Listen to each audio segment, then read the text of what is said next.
this before, so can you help me out? Oh, can you help me out? Am I on my own? Am I on my own? But can you help me out? Am I on my own? Am I on my own? Or can you help me out? Can you help me out? I've been scared to look in my soul.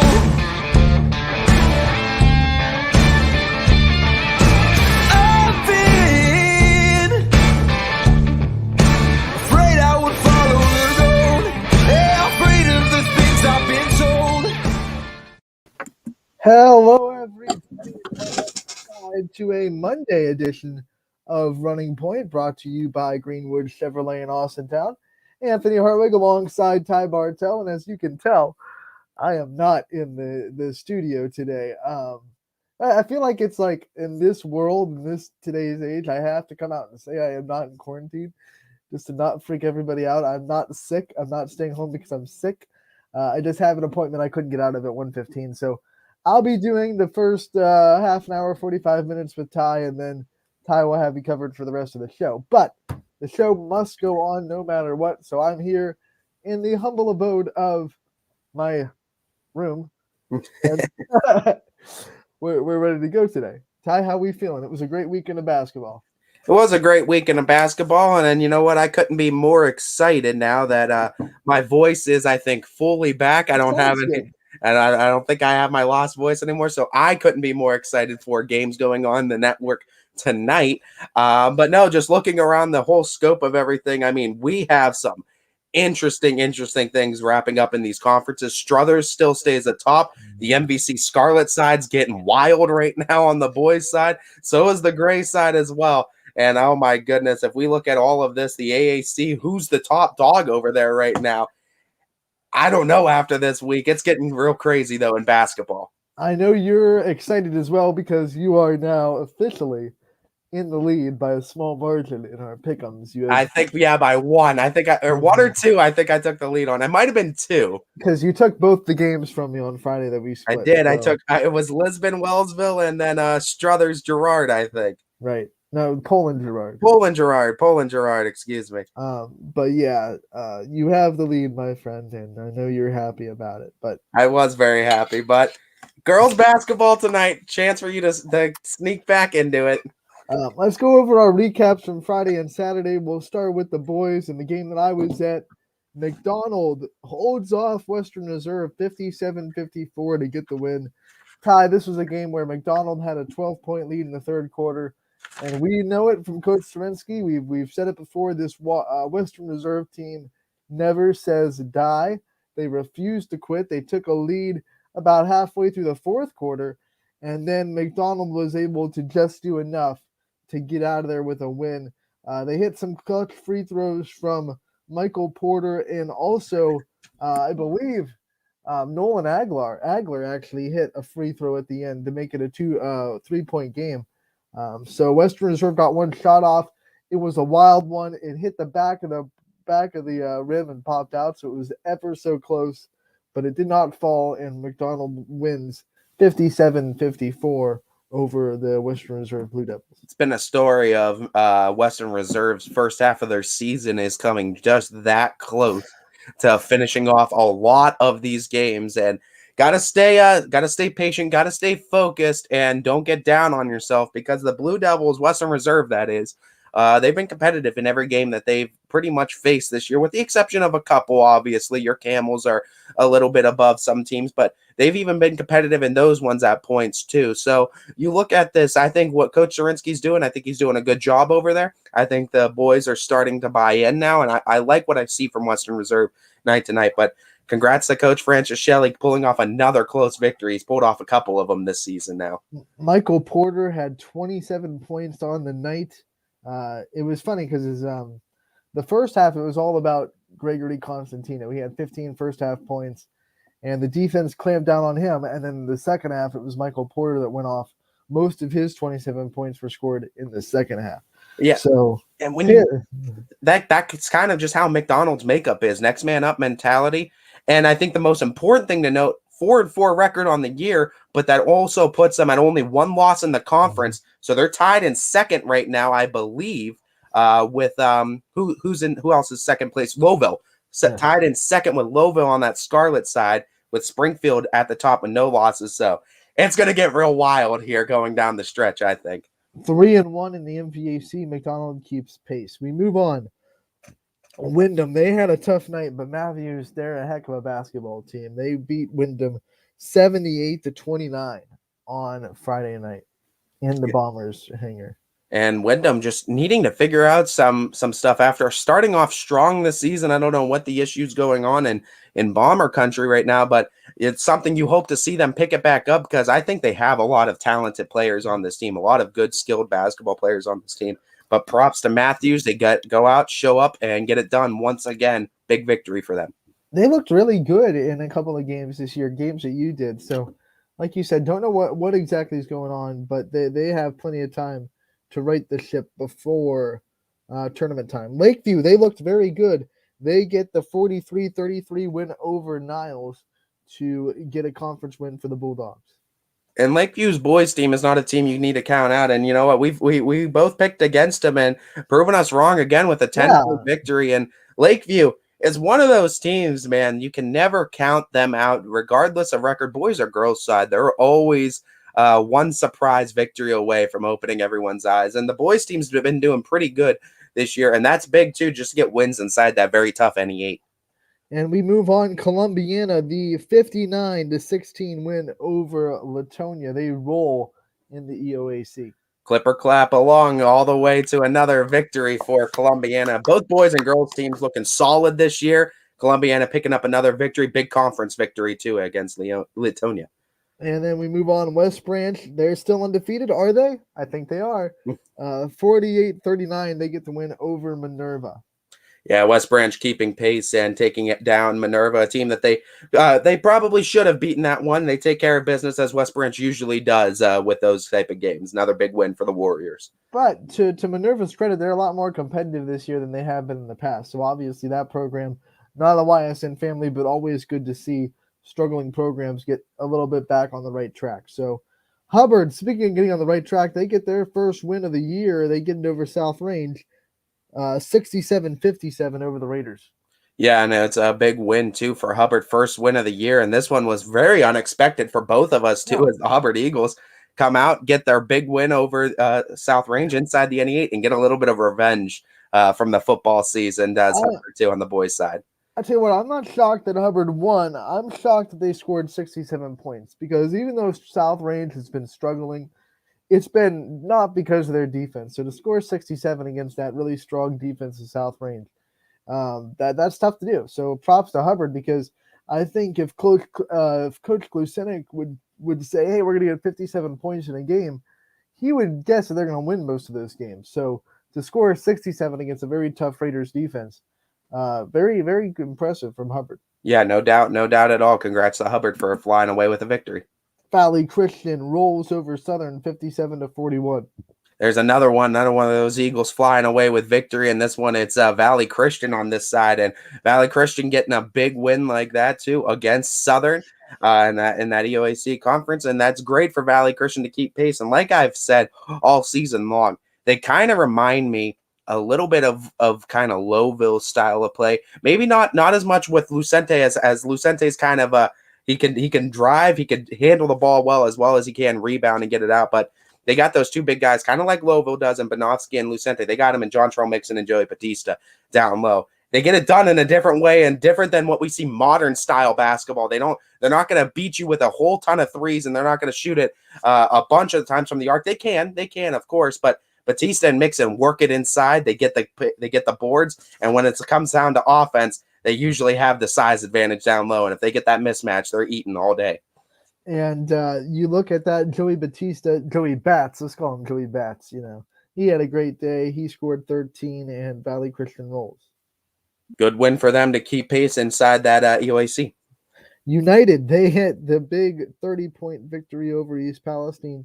Nice even number, 60-30. Yeah, as you want to talk about the Eagles, they call themselves the Golden Eagles. We just talked about some Eagles that were flying. Well, these are the United Golden Eagles over here. And I mean, now United looking at them as a whole, this is a program, boys and girls basketball, that is always solid. Something's in the water over there in Hanoverton. I don't know what it is, but something gives these players some great ball skills, as both the boys and girls teams looking very good this season. Something indeed, and you just hope it's not lead. Yeah.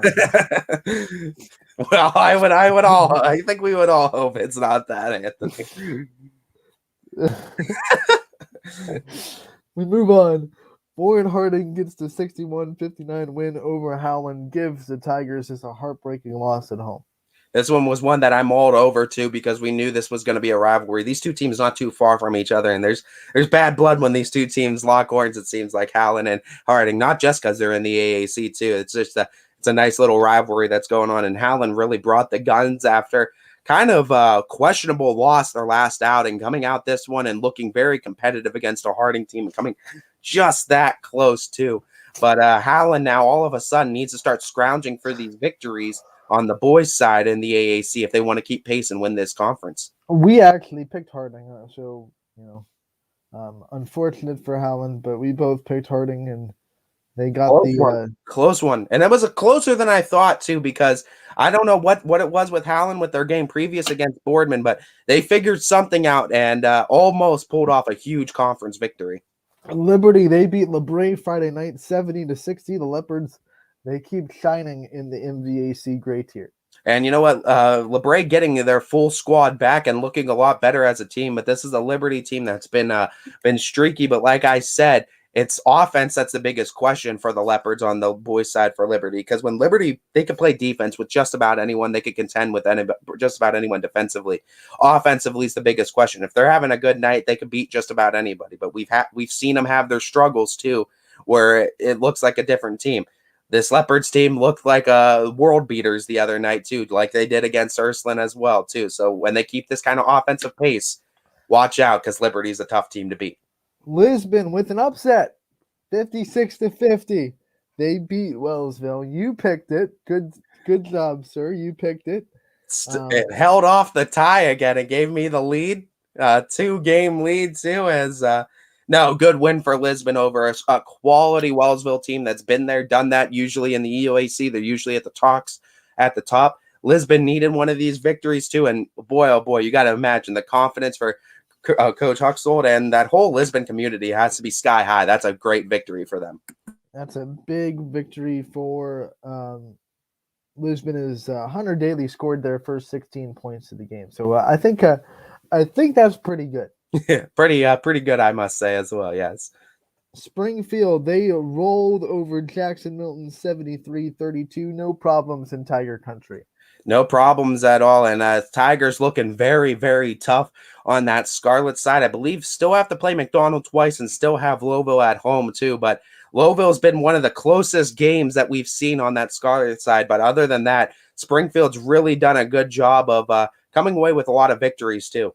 How about this? Another 10-point game in the NE8 is Poland beats Girard 63-53. We saw Lakeview win by 10. We saw Hubbard win by 10. We saw Poland win by 10. Poland, too, that's a nice win in the NE8. This was two teams that were kind of cut from the same cloth, it looked like, going into this game, at least right around the same spot. This is one kind of fork in the road for both teams needing these NE8 victories. Poland gets a big one there to keep pace now, as they have one more matchup, I believe, with Struthers, who is currently leader, I believe, in that NE8.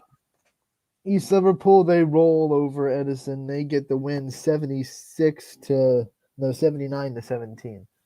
I mean, East Liverpool, too. I mean, Edison's a program that we've seen trying to get their program back on its feet on the boys' side, but East Liverpool, they're in a class of their own, it feels like, down there in the mountains. And, I mean, when you have 10 seniors on a team, Coach Conley, like we've seen in so many coaches' corners, it's a rarity. And you take advantage of things like this because you can run 10 seniors deep, or you have a senior backing up every single one of your seniors, too. I mean, that's incredible that you have that much experience in East Liverpool right now. This was the year that a lot of Potters were saying, watch out for us, and they continue to roll. The Red Devils, they keep rocking. They beat Crestview 71-41. Camel not slowing down one bit. These rockin' Red Devils, as I've deemed them, are continuing to party to 70-plus point games every single night, it seems like. And just the chance I've gotten to see them, it could be a different guy every night. Yeah, Kevin Moore is a great scorer, but you got guys like Xavier Leonard down there that can really shoot. You got Jameer Weaver who can put it up. Zach Luciano that can put it up too. I mean, you got so many guys. Scavos Koros too, even is a guy that can go off for 20 and really rock that gym with a rim rattling dunk as well. So this is a Camel team. Big win for them against Crestview as they're looking to be dominant inside that gray side of the MVAC. We go to Cheney. They get the 20-point win over Ursuline, 72-52. Is this the Cowboys' return tour? Because they looked pretty down in that game on Tuesday. They didn't look like the same team. I think Coach Marlon McGaughy an apology too for counting out this Cowboys team going up against Ursuline, and of course Coach Gunther always has a solid defensive squad that comes to play each and every year, and this year no different. We expect Ursuline to be good, but that Mooney score was a little bit staggering what we saw from Cheney. We expected that to be a lot closer. We expected Cheney to score a lot more. But like we said, you chalk up bad nights to every team. Every team's going to have a bad shooting night. Every team's going to have a shooting night where it feels like the basket is as big as as wide as 5 feet long, and you have a beach ball in your hand, and everything just seems to be sinking. But no, Cheney was able to readjust like good teams do and pick up a big conference victory against Ursuline. Props to the Cowboys. A low-scoring affair in Boardman as the Spartans take down Fitch 34-24. Another low-scoring game for Boardman. They found themselves in a 28-26 game not too long ago against Poland. If you would have told me Boardman and Fitch would have had a combined under 60 points, I would have told you that you're lying on pretty much any given night. 58 combined points between both those teams.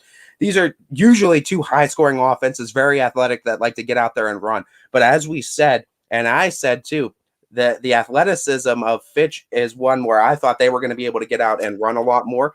Boardman matched that athleticism, and they were just running with each other the whole game. And I mean, as low scoring as of a game as it was so hard fought. Every defensive trip was that much more. You were holding on that much more. Every bucket felt like it meant that much more. And when you get into these kind of knock them down, drag them out games, we also saw Boardman do it against Poland too. So Boardman doing what they need to do to win. That's why they've been good for so long. Coach Birch, another big win. Ty, I'm not lying. I promise you, it was 34-24. No lies. Yeah. I mean, I would have said you'd be lying any other night too. I believe you though, Anthony. I believe you. Trust in me. Okay.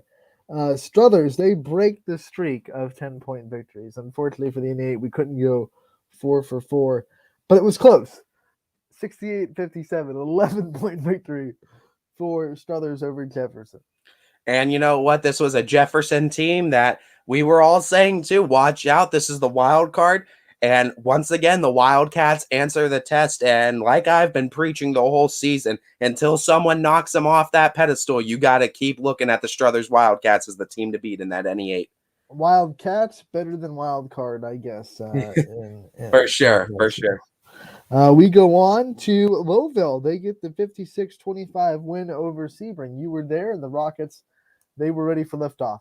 And like I said, they found their cruising altitude after that first quarter. Sebring kept it close, 11-9, but Lowville, they got into that groove. They got into their rhythm. And like we said, too, Brady Banovsky, underrated in his rebounding skills. He's phenomenal as well. Lucente's always able to seemingly get himself in there. Kyle Miller even chips in with some great rebounds. And that's the biggest thing, is that they can convert that into guard play. And when Lucente can take it as a point guard sometimes, too. Now, granted, he doesn't do it all the time, but he could take it to the hole, too. And having that guy that's dynamic on both ends is always so helpful. Big win inside the Scarlet side for the Lowville Rockets against Sebring. You got to talk to Coach Olson. You can play that interview a little bit later in the show. As we move on with our recaps, we flip from Friday to Saturday, and we go to girls basketball, where JFK dropped a very close competitive game to St. Thomas Aquinas, 49-44. But still, JFK not something to be messed with. Not someone to be messed with. And I've seen St. Thomas Aquinas compete against Waterloo earlier this season. And one thing I will say about Aquinas is that they have height too. And if you don't have either someone that can cut off those passing lanes to the bigs down low, or you don't have the height to match them, it could be a long night too. And it just seems like JFK was close, but no cigar, as they might have just missed a couple of those interior passes to the low post game of Aquinas, and they were able to get points up that way. Guys, never cigars, okay? Smoking is bad for you. Well, yeah, I'm sorry. You never want a cigar. Don't listen to Ty. Ty's a bad role model. West Branch, they get the win over Alliance, 66-28. More EBC wins for the Warriors, and they keep that log jam up at the top of the EBC. You want to talk about height? Look no further than the West Branch Lady Warriors, as the height of the bar that they're setting right now on the girls' side for basketball. They're really rolling, and they found their groove as they get another big win over Alliance. Salem, they keep suit. They have another team that's held under 30 points as they beat Minerva 42-20. Yeah, and you know what? Another, like you said, another team under 30 points. Check off of Salem's list as they just keep on being suffocating on that defensive side. Beaver Local, they get the 55-21 win over Lisbon. This is girls basketball, as Beaver Local gets the big win on the girls' side. Yeah, and I mean, Beaver Local, like we said, big win for them too, as the Lady Beavers starting to build that program up too and looking pretty solid this season against teams that they should beat. This was a game that Fitch was excited for. They wanted to come up and show out, but Howland had other plans. Howland wins 60-43 in Tiger Country to get the win. And for a young Lady Falcons team, after scoring only, I believe, 5 points in the first quarter, coming out with a fury in the second to make it, I think, 25-20 going into halftime, shows a lot of makeup for a young girls team. Now, unfortunately, as young girls teams can tend to do, had trouble keeping that pace and keeping that momentum, carrying it to a finish over a little bit more experienced Howland team. But as we talked with Coach Pounds, too, prior on the show, he's got a couple of girls there. We talk about that Mitsubishi, but Pompelia, I believe, is just under, right around 30 points from getting the 1,000-point club under her belt. So we'll be looking at Howland, of course, for that. But congrats to Howland for a big victory inside that AAC. That's another conference shaping up to be a fun one. Who's going to come out of that one? We go to boys basketball. They get LeBray gets the 74-33 win over Middle Ridge on Saturday to bounce back from their loss on Friday night. Yeah, as LeBray was able to get themselves back on track too against Mineral Ridge, and that's a nice win for LeBray too, kind of going across the MVAC and across MVAC battle. I do believe, if I'm not mistaken, Mineral Ridge being in the scarlet, LeBray being in the gray. So good win for the Vikings nonetheless. I was at this game, and it was one where LeBray had control from the top. I mean, their turnovers were deadly. They were able to run, and if you let LeBray run, if you let Aiden Stevens run, you're going to find out real quick why he's a Division I football athlete. Yeah, no doubt. No doubt.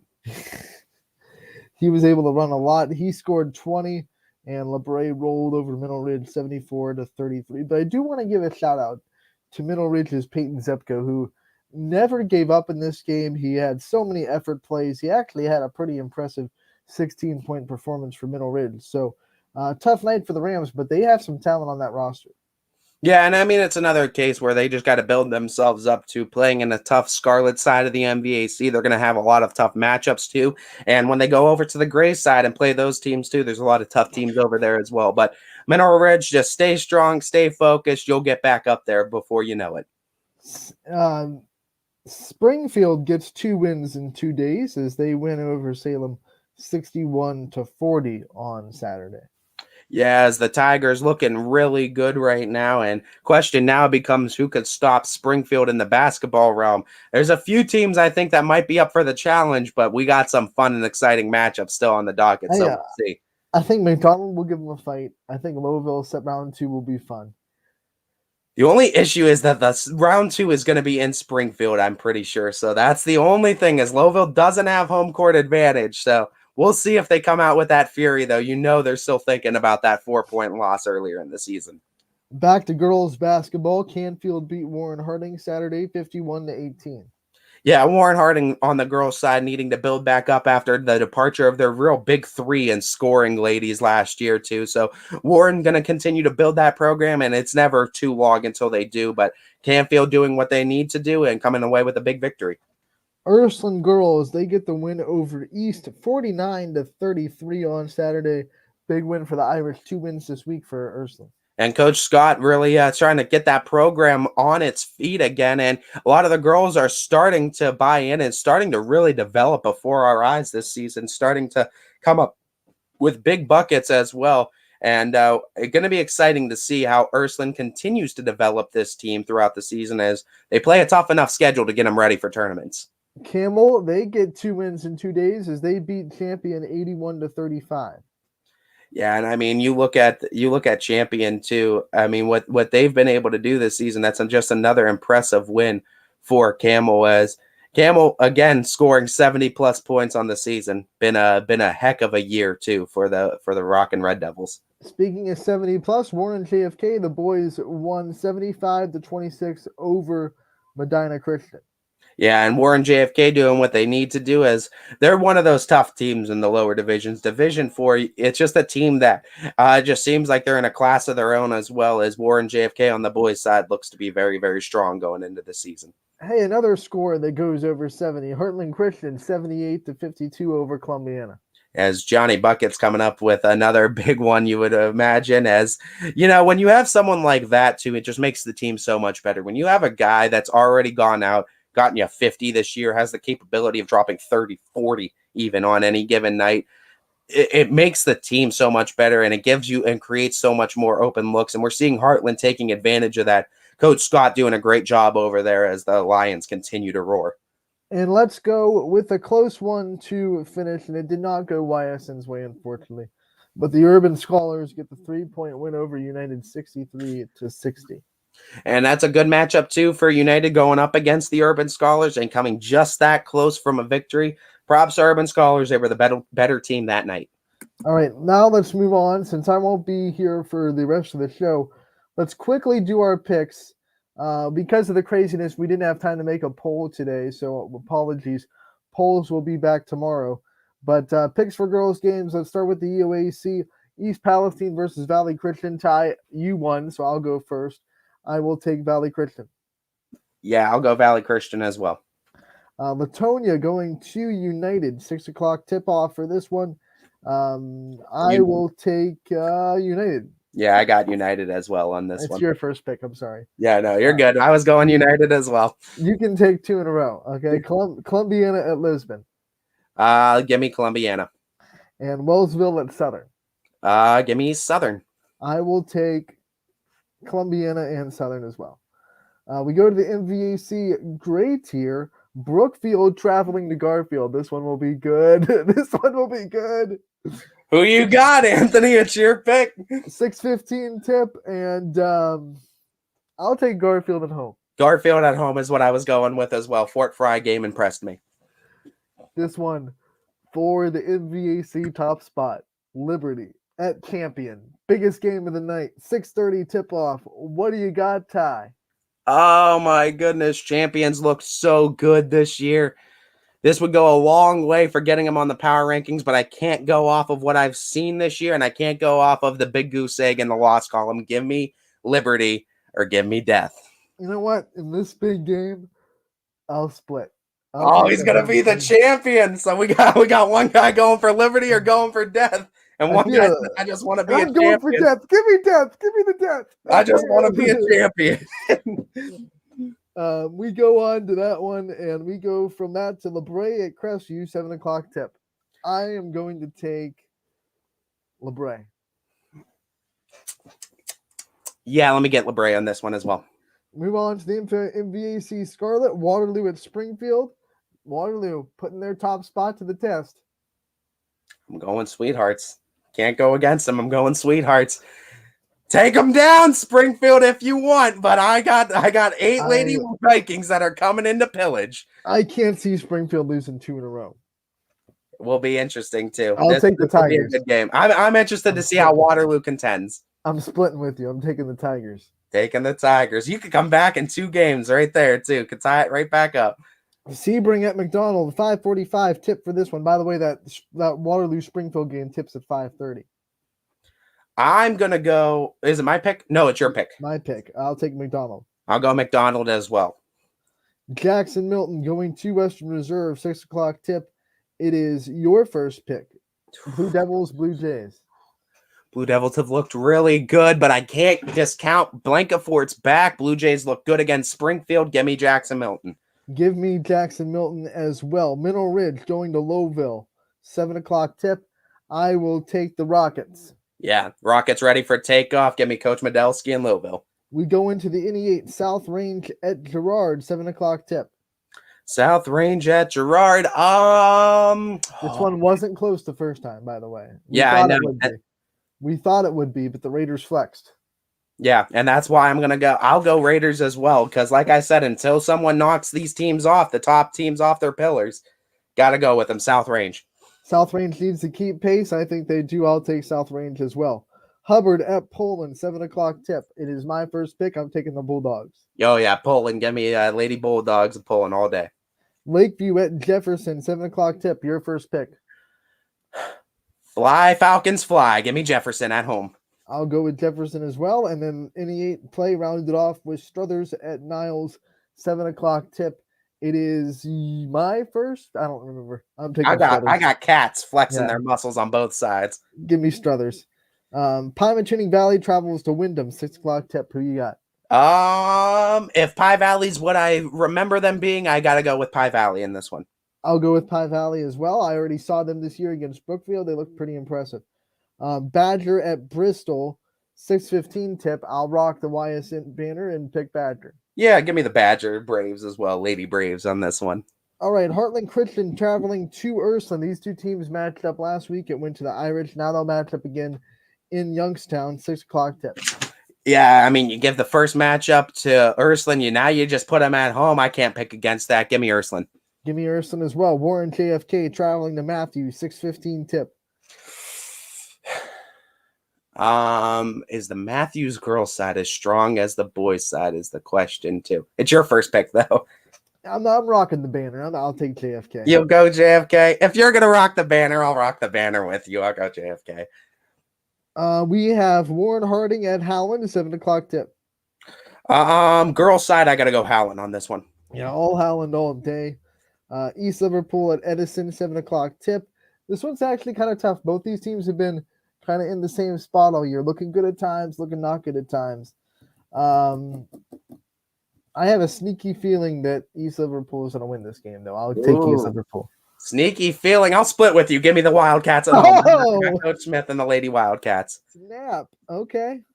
Now that does it. That's our picks. There's our picks for the day too. Kind of a different little makeup of the show, but as far as I know, we're gonna have some post-game interviews with you as well as 1:30. Our big dog coming up and Jake Gerdick. So you have your post-game with Coach Olson that you can play, and Jake Gerdick will be joining you at 1:30. So you'll have a good rest of the show. As far as you tonight, you're gonna be. Let's see where you are.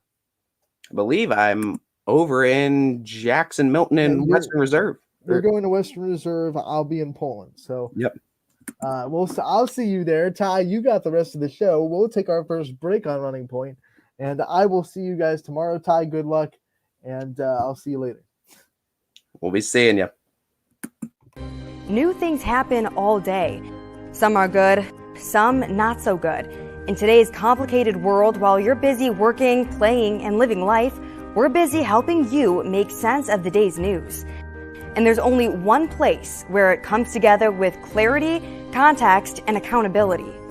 It's 21 News at 6 with me, Madison Tromler, and Derek Steyer. 21 News at 6. It's what the day's news really means to you. Welcome home to a home made homier with Baird Brothers Fine Hardwoods. Inspiration starts at BairdBrothers.com and is turned into reality when high-quality hardwoods are delivered right to your home. Baird Brothers has the latest design trends, shiplap and skinny lap interior siding, antique oak rustic flooring. And, well, you'll find them all at BairdBrothers.com. Ordered easily, delivered conveniently, enjoyed comfortably. BairdBrothers.com. At Greenwood Chevrolet, shop with confidence knowing we're ready to go the extra mile for you.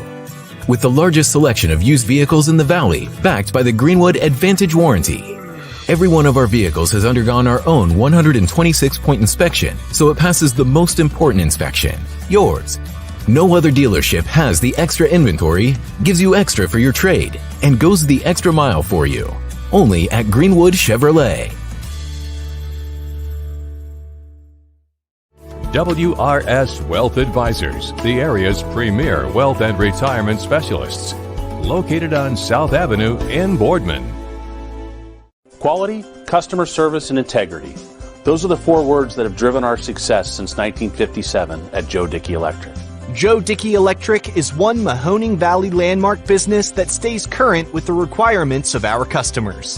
Family owned and managed, we are an electrical contractor and energy solutions provider.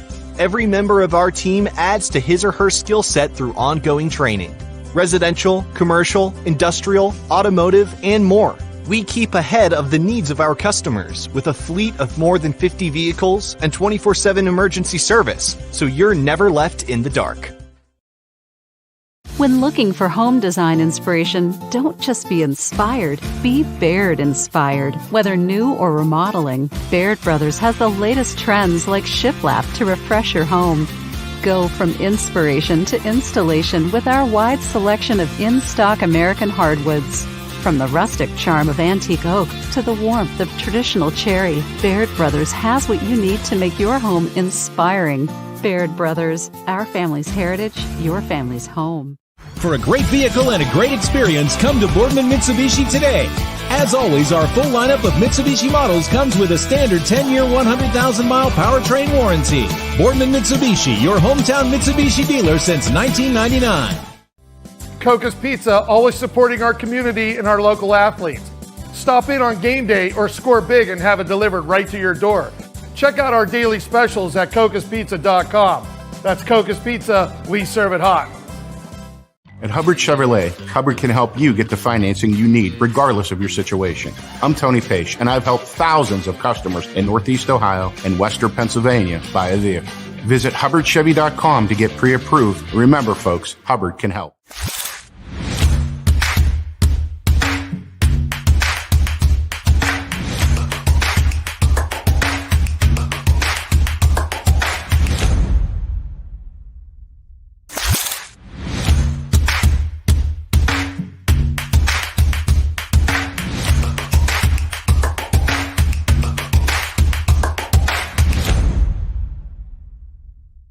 You're not waiting to see what the world has in store for you. It's more about what you have in store for the world. All you need is the opportunity. All you need are the resources of a large university and the advantages of a personalized academic setting where you can experience new worlds in the arts and sciences, business, and education and make them your own. We are where you shape your future. We are Youngstown State University and proud.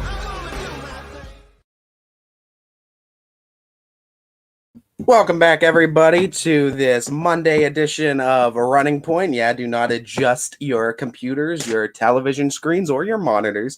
Ty Bartel going to take you along the rest of the show here. Anthony Hartwig having some medical issues he's going to have to deal with. Just a doctor's appointment, nothing too serious, as we will, of course, wait for Anthony Hartwig to come back to the show. We should be looking to expect to get him back by tomorrow. We did our recaps already in the first half hour of the show, recapping the action we saw across Friday and Saturday's games, as well as looking ahead to tonight's games, as picking through all of them. And I also want to take a kind of quick look as well as the games we have going on tonight, as we will also have post-game interview I conducted with Matt Olson after the win of Lowville over Sebring the other night. Big thing I wanted to also mention too, our big dog voting ended last night too, and some big news for the boys side as the boys win their first big dog week of the season here in week 5. Girls jumped up quick 4-0 to start, but the boys now getting their first victory of the young basketball season, but got some ground to make up.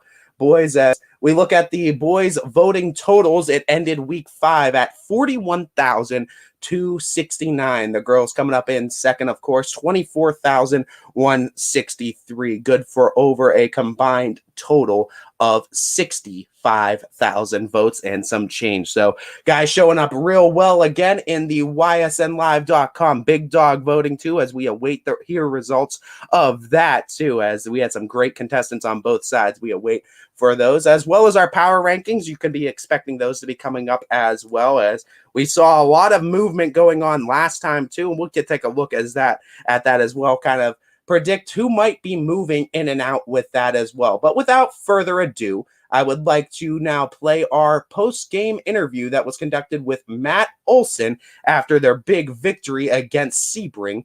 That was 56-25.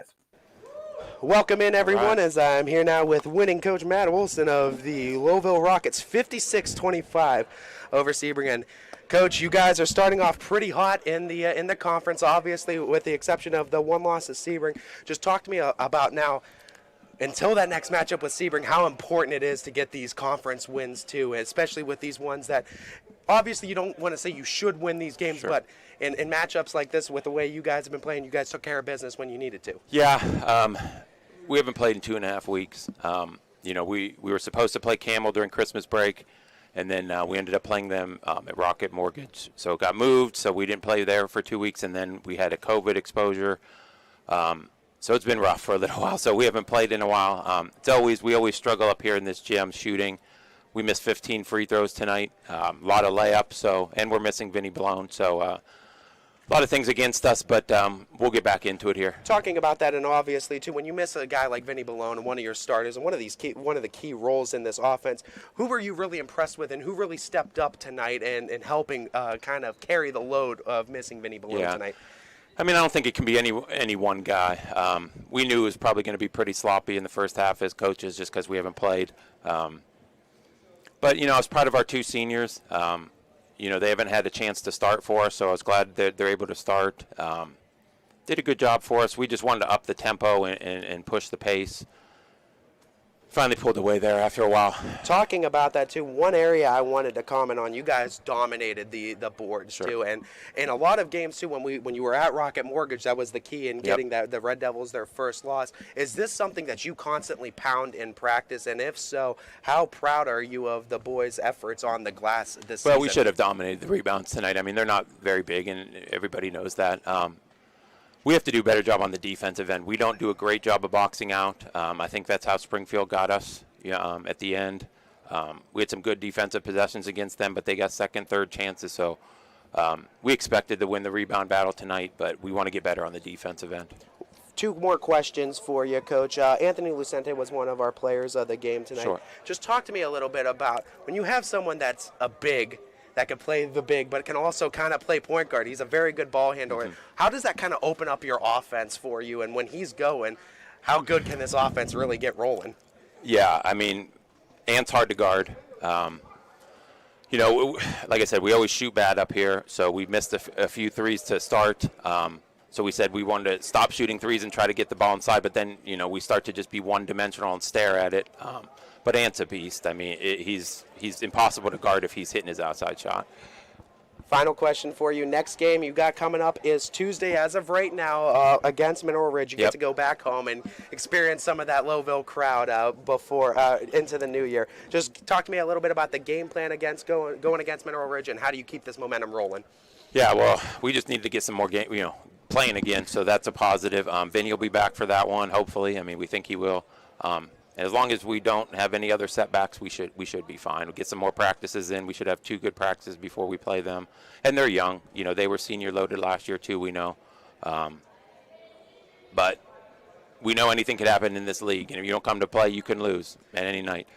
And, of course, you can catch the newly 7-2 Lowville Rockets as they take on Mineral Ridge Tuesday, January 11th at 7 p.m. at Lowville High School. Thank you so much, Coach. Thanks for having us. Thanks.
Well, boy, I mean, we have glitch gremlins. We have Anthony going to the doctor. We finally get it figured out and back up, too.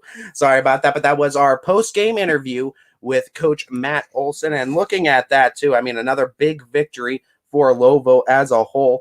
I mean, looking at what Lowville has been able to do now, that win, like we said, keeps them in pace on the Scarlet side of the MVAC in this conference standings. And if we take a look over at those conference standings right now, we see Springfield at the top, 5-0 conference record. Lowville right there at second, 3-1, tied with McDonald at 3-1, as it's kind of that three-team race right there. Vying for the Scarlet side of the MVAC, and we know how close that game was when it was part one, Springfield versus Lowville, and Lowville 58-54 was the final score in that one, where we saw Springfield just barely take that victory away from Lowville. So Lowville still has a chance too to come away with this conference, as they just need to keep on winning too. We also have some post-game interviews, I believe, conducted with DJ Yoakley and some of the post-game interviews with East Liverpool as well that we have in the can.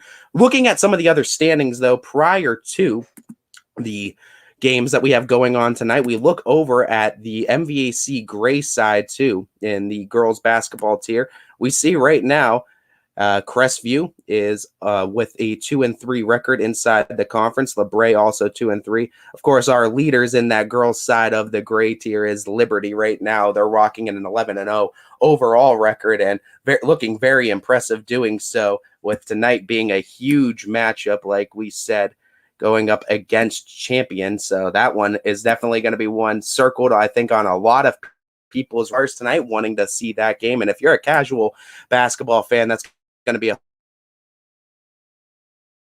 fun one to watch as well. And I mean, looking over to Northeast 8 is another one of those close ones too, where South Range and Poland are both fighting right now for a top spot. Struthers is kind of in the hunt right now at a 4-3 record conference, but South Range 6-1, and I believe Poland standing at 6-0, which we already saw Poland to South Range part one, and that was a big victory that went in the favor of Poland that one, and that's partly why they're leading in the conference standings right now. Another one that's going to be a big fight tonight, we got Springfield going up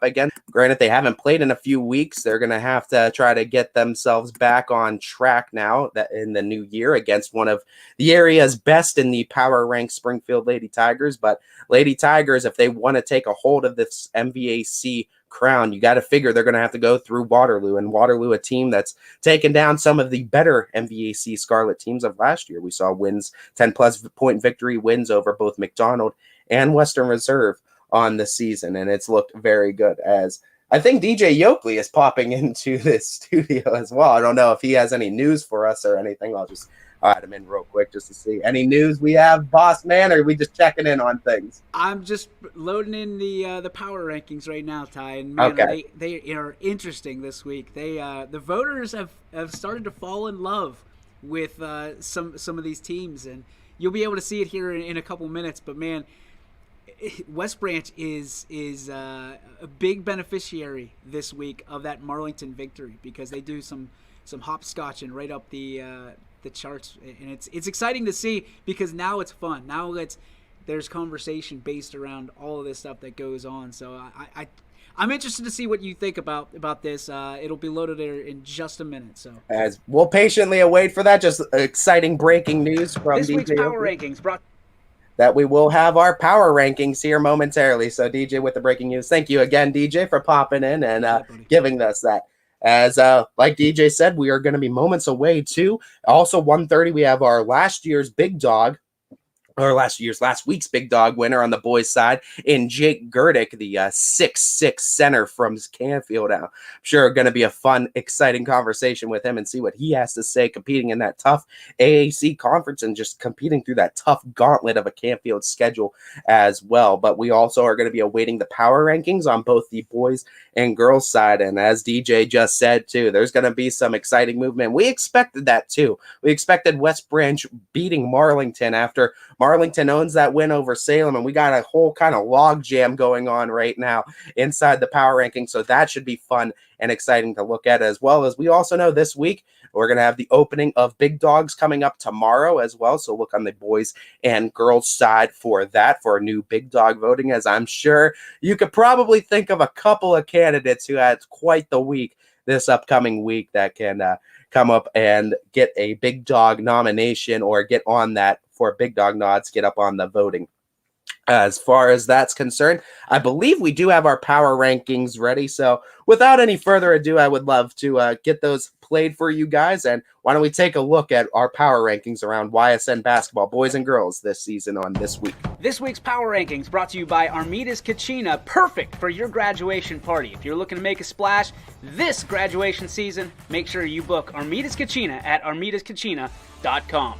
Salem, for the third week in a row, takes the top spot at 12-1, a big jump for West Branch. At 11-3, they jump up from 5-2.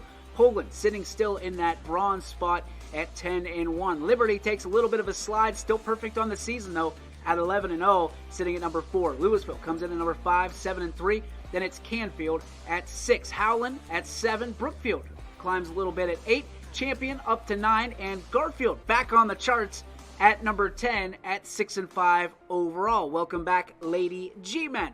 Despite falling to New Philadelphia earlier this week, it is East Liverpool at the top of the charts at 9-2. Camel doing everything they can to put the pressure on the Potters at 9-1. Springfield climbs up a spot to number 3 with a perfect 9-0 record. West Branch following suit with 8-0 record, sitting at number 4. Cheney slides down to number 5 at 7-6 overall. Louisville holds tight at the number 6 spot at 8-2. Carter Mooney jumping from number 9 up to 7 with an 8-3 record and a couple of impressive victories. Struthers at number 8 at 5-2. Boardman back on the charts at 5-5. And Ursuline rounds out the top 10 at 6-5. Again, always our power rankings brought to you by Armidas Kachina. Get them now for your graduation parties this spring.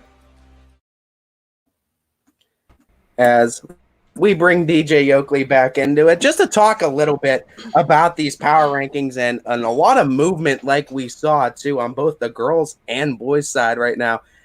First, to start on the girls side, it really looks like right now the EBC is the class of basketball right now, with Salem, West Branch respectively 1 and 2. Yeah, I don't want to disagree with West Branch jumping up, as we'll pull these up so people can see what we're talking about. I don't disagree necessarily with them jumping up. I do have a problem with them jumping over Liberty and Liberty falling from 2 to 4, and they didn't do anything to lose. You know, they're still perfect on the season. In my power ranking, Liberty was still number 2. Salem was number 1. I had Poland and West Branch at 3 and 4 respectively. We talked about it on the Power Hour last week. There's not a whole lot that those top 4 teams can do if they keep on winning. Salem has been impressive, and once they latched onto that top spot, Ty, they sunk their teeth into it. So there's going to be a big-time clash of the Titans this week with Salem and West Branch going head-to-head. So I'm excited for that, and that's going to make a big impact on next week's power rankings. But like I said before we release them, there's some love on some of these teams. I know that people love Poland right now. Poland getting a couple second-place votes, but also they got a couple fourth-place votes, so it kind of averages out. They sit there in the same spot they were in last week at 10-1, but they've been impressing me. I really think that Poland's one of those strong teams that, when it's all said and done, they'll probably be in the top 3. But you look at Louisville, a big win. Like Anthony said in the chat, over New Philadelphia this week. That's what's launched them up. Canfield taking a little bit of a slide. So it's tough. This is not your mama's power rankings, because my goodness, Garfield jumping back in.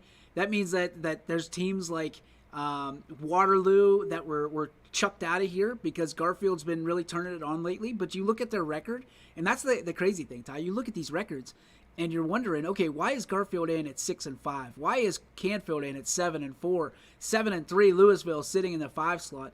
They're deceiving because of the matchups they have on their schedule. So, if you were to look at this, I'm guessing, if we were just to erase the teams, Liberty would be the top slot, because they're 11. If you go record-wise, yeah, sure.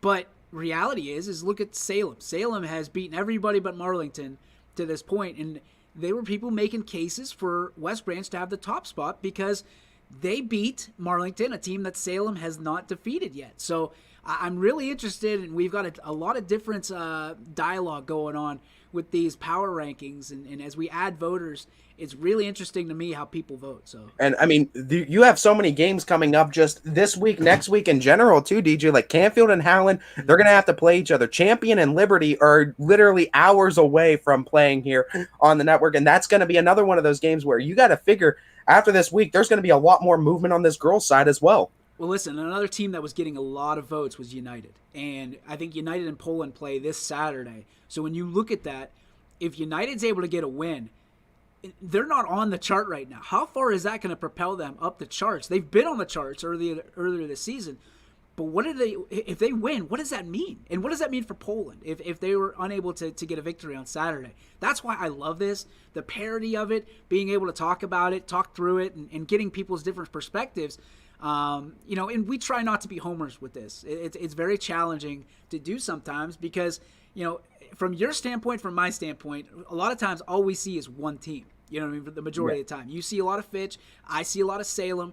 But the reality is I have to go back and look at some of these games that we're doing and see, okay, if Salem were to play Poland or Liberty or Louisville or they did play Canfield and beat them. How would they stack up in my mind? How would they perform? And that's how I vote. Other people vote based on record. Other people vote based on whatever they feel is necessary. But it's not just a throw spaghetti at the wall and see what sticks. This is legit.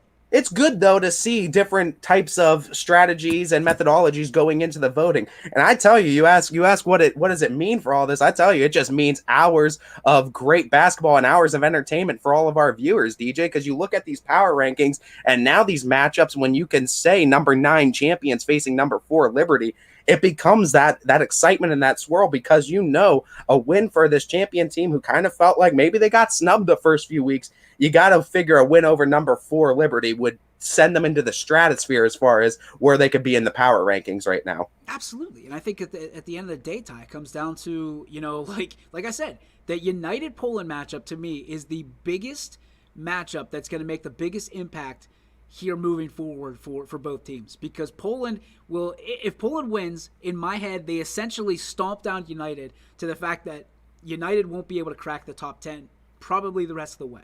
This is the biggest challenge for United they have on their schedule from here on out until they get to the tournament. So when you look at this, if they're able to beat the Lady Bulldogs, where do they end up? And Liberty's got a tough stretch of games that's coming up. It's going to be really interesting.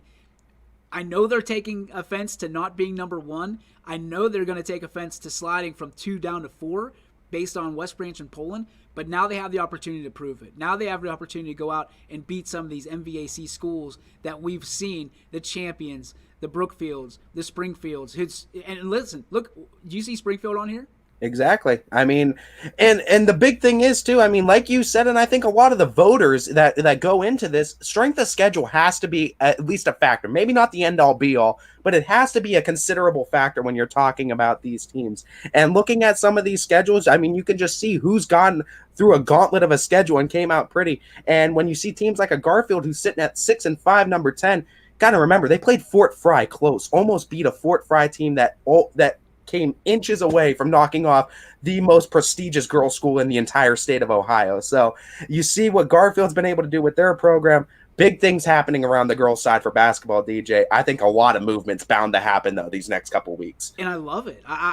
We were always hesitant to rank teams, right? That was always one of our no-nos. We don't rank teams. And then I thought to myself, okay, we've got 50-some teams that we can now rank. And if you're a part of the YSN family, you can be part of it, and it's exciting for everybody. It's exciting to be ranked number 1. It's exciting to be ranked number 10. It's exciting to be ranked at all, and to give these kids something to look forward to each and every Monday.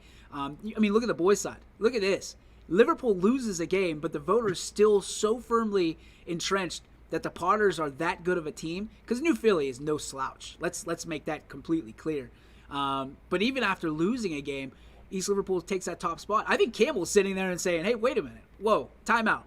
We didn't lose. Why aren't we the number 1? And they've got every right to sit there and have that complaint.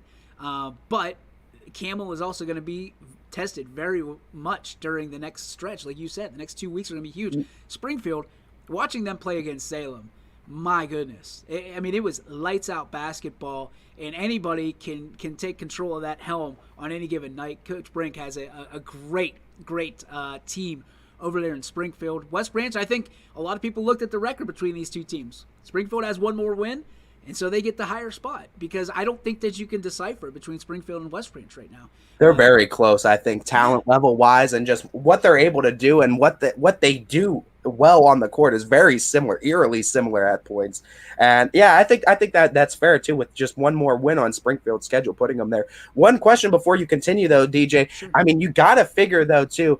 I mean, Camel, I mean, you have those gripes, but you take that loss of Lowville, you turn that into a win. Camel probably is sitting number one spot, but we take every single game into account too. Whether or not it was considered a big game that was on a big court, hey, it's still part of the season. It still affects the record, and that one still, I think that's what's holding Camel back from that number one spot right now. Yeah, I think there's still a lot of people that don't know what they're getting with the Red Devils. I don't think they, because that was a big game in the MVAC, and correct me if I'm wrong, that was the one that was played at the Rocket Mortgage Fieldhouse. It was, correct, yes. So when you look at that, is the bright lights, are the bright lights going to be too much for the Red Devils? You don't know, because there's still people asking what team's going to show up, and that's unfortunate, because if you don't show up for one game, that's one game, right? But it's enough for the voters here to say, okay, I don't think they could beat East Liverpool, and I want to see that game. Number one, I want to see that game, because I don't know who would win that game.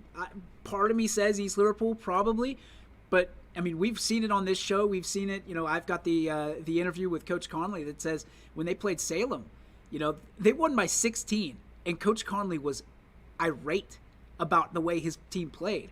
So, it's going to be interesting. I love this. It's a different type of coach. And what Anthony and I have been talking about so often with East Liverpool, 10 seniors is just something that doesn't happen on a basketball team. Like, the rarity of 10 seniors on a squad, it never happens. And East Liverpool, like we said, they're almost in a class of their own in boys basketball right now and what they're capable of doing. And I don't even think they've hit their peak yet. Yeah.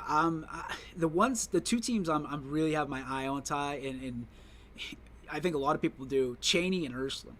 I don't know if they just got dealt a bad hand or what's going on right now, but Cheney and Ursuline both kind of on a slide that is unprecedented. They're supposed to be two of the best teams in our area. Being number 5 is not something to sneeze at on this list when you look at these teams, but the hottest team on this schedule or on this ranking right now is Cardinal Mooney to me. I think they are the toughest team who is battling the most adversity, and Coach Palermo is killing it right now because his kids are buying in.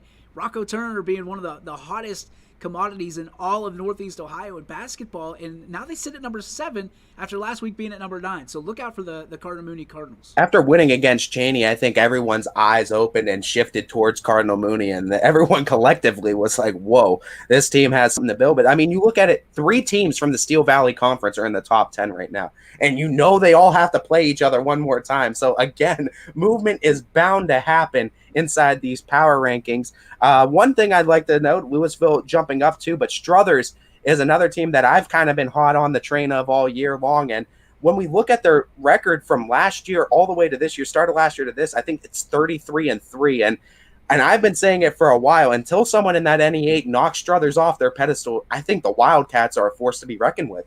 Yeah, after 6 weeks of this, you look at this and you look at Struthers and you look at what they lost over the last 365 days, and you said it right. 33-3 is their record. So yeah, they lost their best player in Mark Metzka. I mean, he was the heartbeat of that team, and everybody said, okay, with Metzka gone, Struthers is going to suffer. You got Ronnie Leonard, who is picking up the slack without a doubt. And he is one of the best players in this area, bar none. And he is lifting his team, and he's being a complete teammate because he can do it all. He can pass, he can shoot.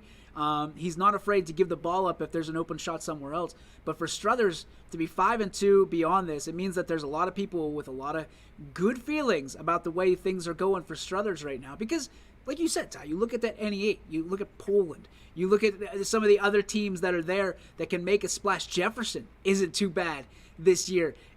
South Range having a tough year, but it's one of those things where you still have to show up every night. They showed that against Springfield in a triple overtime game. So there's no easy nights in the NE8. But the one team that I want to focus on for a moment here is Boardman. I mean, I don't know what's been happening in Boardman. I don't know. I know they had some illnesses. I know they had some situations, that they didn't have a full roster. But Coach Birch is lighting it up right now. A 5-5 Fantastic coach too. Yeah, a 5-5 record. And the teams that they're beating, what a win over Fitch the other night. And, almost like they're taking a play out of Salem's book and holding opponents under 30 points consecutively in Poland and Fitch now. And I mean, I've seen Poland once and I've seen Fitch obviously plenty of times. Those are two athletic teams. Those are two teams that can run, get after you, get out in pace. And for Boardman to have the athleticism to match it and hold them both, I think both under 32, 26 to Poland, 24 to Fitch. That's impressive on a boys' side, too, for two athletic teams that can get out there and score upwards of 50, 60 in any given night. Pat Birch has that defense on lock right now in Boardman. And that's the name of the game for Coach Birch is defense. But when you got a guy like Trey DePietro who can lock it down offensively, defensively, and he's the guy. However, you also have next man up syndrome kind of at Boardman, and I love it because when you're watching these games, it's okay if DePietro's having a tough game or they're doubling or tripling him, who's going to be the guy that steps up? And they have a cast of characters over there with so much talent, and they don't get necessarily the love that they deserve. But Boardman making the charts this week makes me happy because they are such a great, talented team, and Coach Birch has been through so much, and he preaches adversity. He knows that guys are going to have to go through adversity in a bigger school like Boardman, and a big win over Austintown Fitch the other night where, to me, that was anybody's game. It was anybody's game, and if it went over 40, it was Fitch's. If it stayed under 40, Boardman had the edge, and of course, that's what happened. So I loved it. Whenever you put those two teams together, anything could happen, like so many of our teams this year. And I mean, what we loved last year about basketball season, there was a lot of big names in the area, and we had almost 1,000-point score every other night. This one, we're kind of gearing up for that. We're probably going to have another year like that next year or the following season. I bid you. But looking at this season, what's so interesting, with the exception of maybe a couple teams, anyone can beat anybody on any given night is the most exciting part of this. And that is why we've seen, I think, so much movement in both the boys and girls power rankings, so many new teams that have jumped in there, because also you look at the conferences, which it feels like in basketball, the conferences are just as important as they've ever been before, and people are fighting for the conferences, and I love seeing how hard these teams are fighting for the conferences. This is the first time in a while where it feels like multiple conferences on boys and girls side are wide open for the taking for some teams. Yeah, we're on that roller coaster, which is always fun, when coaches talk about it, because you're right, Ty, you're absolutely right, because last year we had all those 1,000-point scorers and big playmakers, and now they graduated. They moved on, from last year, and now what do you have? Now you have a bunch of programs that, okay, we need to find our next 1,000-point scorer. We need to find our next guy, our next girl. And instead of a roller coaster going up and then coming back down, I feel like the roller coaster in the area is going up, and then we plateaued for a second, and now we're going back up. Because now basketball fans have the ability to watch great athletes, great student athletes for the next 2 to 3 years and know that the Valley is being taken care of. Because we were always, you'll hear it on other shows. People say, oh, this area stinks in basketball. I don't know what you're watching if you think this area stinks in basketball. Do we get a state champion every year? No, we don't. But at the end of the day, we still represent. We still represent very, very well. We always have one or two teams that are there in the Elite Eight or the Final Four. West Branch has been more than happy to take that note for the last few years, and obviously everybody's dealing with COVID, but we have some other issues here that we deal with, and we've prevailed. So I love seeing all of this. I love seeing the build up towards the tournament, because this part of the year is my favorite part of the year. People will say football and going towards the playoffs and things of that nature. Yeah, when they had a smaller selection of teams, I'm with you. But now anybody can make, you said it best, anybody can beat anybody on any given night. And now when anybody gets in the playoffs, look out. Exactly. And you could be a lower seed that makes that magical run. And I think the most intriguing part about this basketball season and just going along with the competitiveness. What I didn't even see when I was going through high school, and I'm sure you didn't see it as well, these teams are all of a sudden scheduling up like we've never really seen before. Scheduling teams up in the Clevelands, your big sexy names up in the Clevelands, down in the Columbus area, down even in the Cincy area, scheduling up these teams, making these teams in this area subsequently better. And now we're going through a gauntlet just playing your own conference, because I think basketball in the area, both boys and especially on the girls side, has drastically all improved. Everyone's taken a step up on basketball in the area, and where every single night you can get these fun, exciting back and forth matchups too, and competitiveness is through the roof. I think this season, I think that's what's making this season so fun to watch every single night. There's a big game on the network that it feels like is going down to the wire.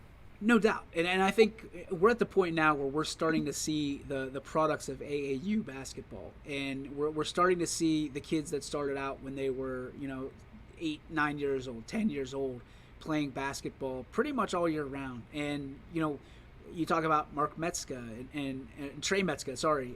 You talk about him and what he does, what he's done for this area. And when Metzger graduated, there is just another Trey Metzger seemingly at every school. Maybe not to his ability and what he's done and what can he do for a team, but a kid that plays 3/4 of the year and still does other sports all along the way, and that's the benefit of having the AAU. People give AAU and JO volleyball and travel baseball, they give it so much grief because it stretches these kids out so thin. But it makes for a better product in the gyms and on the fields and on the when it is that season. It's just how it is, because the more reps you get, the better you're going to be. It's the same as us when we go and we announce. The more reps you get, the more you announce, the better you're going to be when you have big games. And certainly we're seeing the livelihood of the AAU schedules starting to take place here in the Valley, because listen, it's not, and with all due respect to baseball, and I love baseball, we are in a gray sky community for 9 months out of the year. So, to be able to be in a gym and still get your work in a sport and get real activity, you talk about B. Scott's Academy, you talk about all these great, teachers and educators about the game of basketball in this area. My goodness, this place has nowhere to go but up in basketball, and we're starting to see the product of that. And one final thing I just want to note on too before we have Jake Gerdick, one of the big dogs of the Valley, coming on at 1:30. We just look at these teams too, just these up and coming teams as well. And I mean, they're building programs and these great coaches that are a part of these programs. One thing I want to note too on YSN, for our YSN teams, it seems like the whole COVID bug and everything has hit basketball the last few seasons harder than it's hit any other sports. So I just want to take that time to not only give props to the coaches, but give props to the players that they're going through what no one else has gone through before. And it seems like basketball is one of those sports too, where we're seeing teams, they could get shut down for 2 weeks at a time, but these teams are getting right back into the groove of things and being competitive again. And I want to give props to the athletes and to the coaches especially. They've navigated this whole thing almost perfectly to an extent, and I think it's been very commendable seeing how these area programs have continued to stay successful even with all these curveballs being thrown their way. Oh yeah, I mean, you look at what they have to battle. Everybody gets sick in winter, right? It's just natural. I'm fighting a cold right now from a standpoint of a chest cold, but it's not COVID, and now everybody's in that space of, okay, if you're sick, stay home. And we want to prevent it, and some people are getting tested, some people are not getting tested. We know the whole situation with some people are getting the shot, some people aren't getting the shot. All this stuff goes into it. But above all that, these coaches, these administrators have to deal with kids getting sick during the school year. And obviously during winter, kids get sick and people get sick more often than any time because the weather changes from fall and summer to chillier weather, and people want to go outside. And I think we've only had one really nice snow day so far here, but it's coming. That's what happens when it's January and February now here in Northeast Ohio. So it's going to be interesting. They've had so much on their plate to battle through with people thinking they have COVID and actually having COVID and things of that nature that spring doesn't have to deal with, and not necessarily in the same numbers. Fall doesn't have to deal with necessarily in those numbers because it's a little bit warmer. And I just feel for, like you said, I feel for these coaches and all the things they have to go through, because it's just another obstacle that they have to utilize and test their kids and trust their kids. And that's tough enough some days, because little Jimmy still wants to go hang out with his girlfriend or wants to go play video games with his buddy. He doesn't necessarily want to go to practice all the time. Not every kid's dedicated as the Trey Metzgas of the world. And I know I'm putting Trey on a pedestal, and I apologize, but it's true. I mean, it's true. Kids still want to be kids sometimes, and coaches nowadays don't necessarily have the ability to let them be kids, because they have smaller little fractions of time that they're able to get kids in the gym and have them to their own. Because let's face it, kids around here are all multi-sport athletes because they have to be. So.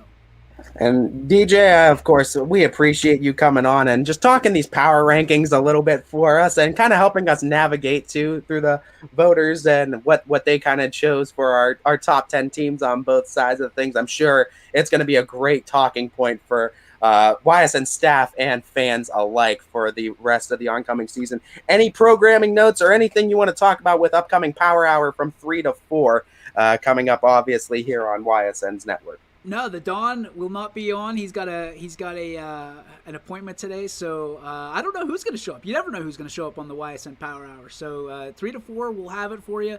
I can't wait for your interview with Jake Gerdick. He's one of my favorites. He's such a great family. Such a great family, the Gerdicks, and they are such great supporters of YSN. So I'm looking forward to that. And the big man, he doesn't talk much, but his actions speak much louder than his words ever will. So I can't wait to see what you're able to pull out of him. We're gonna have to try pretty hard too. I feel like too. Not a man of many words, like you said, DJ, but he makes up for it in height and dominance on the basketball court. So that's all right. He's a better baseball player, and he's a better kid, and I just can't wait. I mean, treat him like a king, because that's who he is, man. So Ty, thank you for giving me some time, and I appreciate you. Thank you, DJ, for hopping on and just helping us navigate the day. We appreciate you as well. You got it, buddy. We'll see you. As our proud owner, DJ Yoakley, joining us in. And like we were talking about, too, just looking at the power rankings in general, that's another one of those things that drops every week. We have it drop usually on Mondays, too, as every day is pretty much becoming a theme for YSN, too. So you got to stay tuned, as well as Running Point.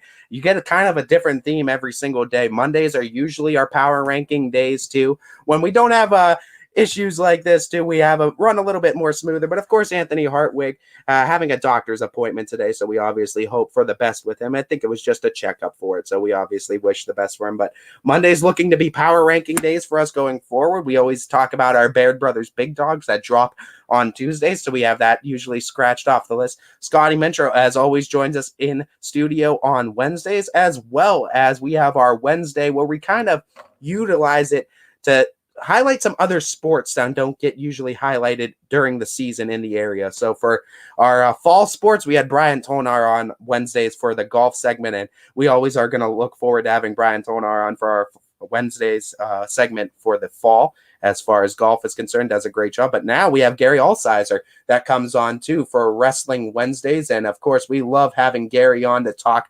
wrestling in the area, is getting some more coverage of that. And then of course Thursday and Fridays are always wild cards too, because Friday's always a big day for basketball, so is Thursday. So Anthony and I always have something to talk about. We're going to take a real quick break as we prepare for Jake Gerdick to come on to the network, and as we prepare for Gerdick to come on at 1:30, we're going to pay some bills, thank a few of our sponsors around the area, as we'll be back right after this.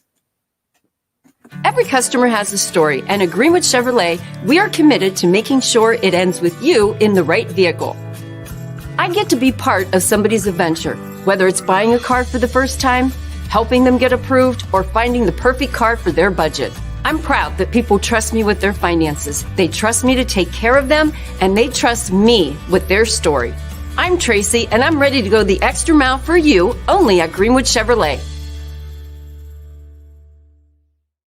Working with your family can be stressful at times. But because they're family, you know that you're going to get a loving, honest answer, even when things don't make sense, to any problem. Dealing with Medicare can be confusing and overwhelming. That's why here at Myers Family Insurance, we do our best to give you honest and caring answers to all of your questions.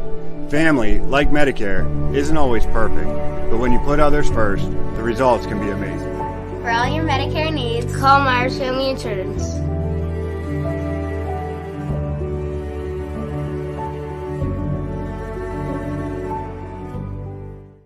It's storm season. I think we're under the gun for some heavy storms over the next couple of hours. And Storm Tracker 21 is ready. This is probably the one we're keeping a closer eye on. On air. And locally, we're going to have a lot of eyes on our area. Online. All right, let's talk high-risk futurecast and the timing of this weather. On social media and on our app. Notice we'll have scattered showers on Thursday. Stay ready with Storm Tracker 21.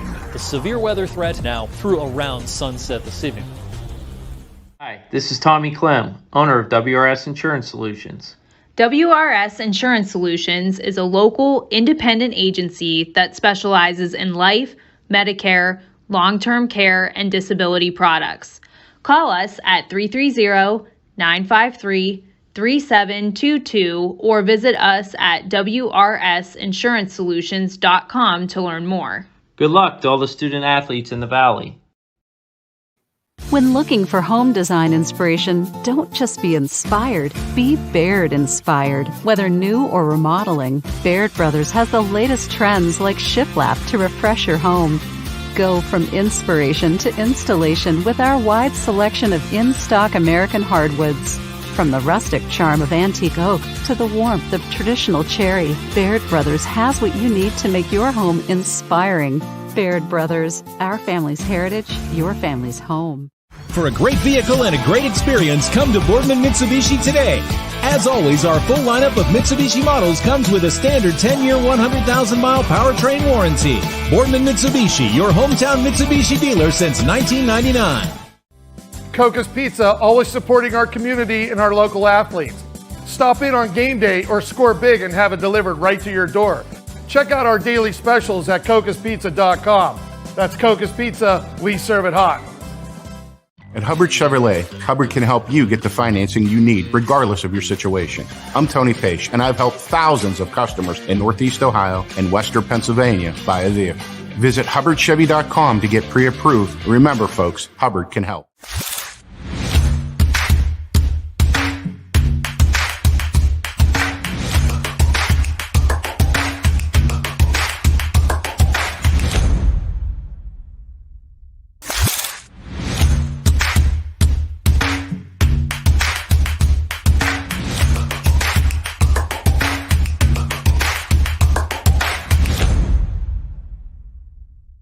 You're not waiting to see what the world has in store for you. It's more about what you have in store for the world. All you need is the opportunity. All you need are the resources of a large university and the advantages of a personalized academic setting where you can experience new worlds in the arts and sciences, business, and education and make them your own. We are where you shape your future. We are Youngstown State University and proud. Welcome back, everybody, into Running Point. We are just a few minutes away from our Big Dog interview with Jake Gerdick, the winner of last week's Big Dog of the Valley on the boys' side for basketball. Before doing that, though, I just was noted by Anthony Hartwig that we actually have a player interview in the can here that we can air from Friday. Cole Daly, too, I think done by DJ Yoakley as part of East Liverpool's Big Win Friday. He also did an interview with Coach Conley. You can, of course, find those on YSN site. Go to ysnlive.com or on our socials as well. You can find those usually tagged along with stories, too, if post-game interviews are done. But without further ado, I'd like to get just some players' faces on Running Point some more. So I believe it is Cole Daly that we have for the interview from Friday's win for East Liverpool. Cole Daly, big player of the game for this game against Salem. Talk to me. I mean, you guys had some trouble, some adversity. How nice is it to battle through that adversity and come out with a dub? We knew Salem was a good team. Even though the record says 2-5, we knew they were a good team because we seen the scouting report. We knew they could shoot the ball. We knew they could drive the ball. They got big guys that are 6'6", and we knew we had to come in and battle with them. I mean, you guys spread the ball around nice today. You were banging bodies underneath the basket. Talk to me about when you're battling for a bucket like that, when you're playing physical basketball. Is that your style? Yeah, we like it. Even at practice, we like to get into it. Even the little freshmen, they like to come in and rough us up, and that's the way we like to play. We want to come out with a win that way. Number 1 in the power rankings for the Potters, second week in a row. Talk to me about what you got to do to stay there. We got to get better every day. We got to keep pushing each other at practice. We got to come into games thinking that this is the game that determines the whole season. We got to come out here. We got to come out here. We got to win these games. As that was Cole Daly from the win for East Liverpool on Friday, and just getting to hear from our area players. We love hearing that too, and we love getting them FaceTime here on Running Point as well. And just getting to talk with the area players and coaches is something that we've been striving to do for the basketball season, as we just continue to keep trying to add more faces to the show and just talk about the game around the area, as DJ was just on to just a few moments ago, talking just about how area basketball has improved in just the last few years. And we're just seeing talent levels and the way these teams schedule. They're different than what we've seen before, as we see now. Jeff Howard commenting too about loving the show. We love you too, Jeff. We love you guys supporting us as always too, as Anthony Hartwig. This is an interesting topic too, and this might be what we're going to use to close the show out. And if you guys want to chime in as well on the comments section, for those of you who have been watching these two teams this entire season, I know they both have great followings too. I've seen their socials. Liberty and Champion. This is going to be a heck of a matchup, as old JR would say. This is going to be a slobber knocker of a matchup tonight, as well as Liberty coming in 11-0. Champion just a one-loss team. Champion really wanting to show everybody why they deserve to be on those power rankings.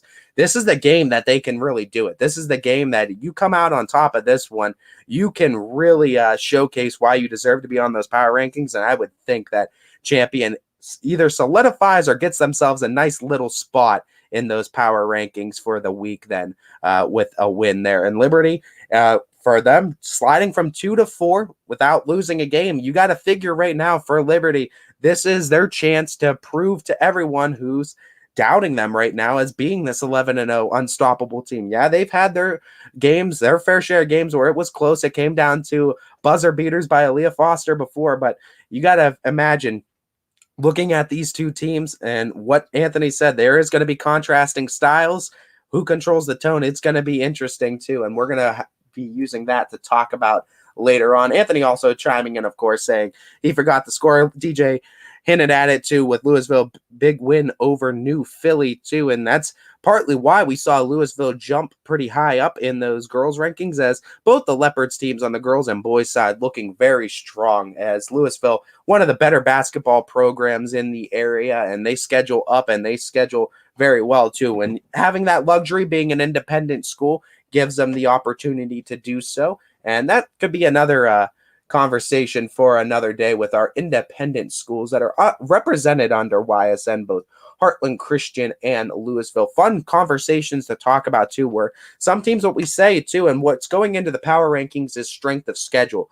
Well, some teams have the opportunity to kind of schedule whatever they want the entire season. Now, granted, Heartland Christian typically tries to play conferences at a time too, whole conferences, and same thing with Louisville, but you have that freedom to schedule in between conferences, where these teams that are in conferences, I know strength of schedule is taken into effect too, but they are also kind of tied to those conference games as well.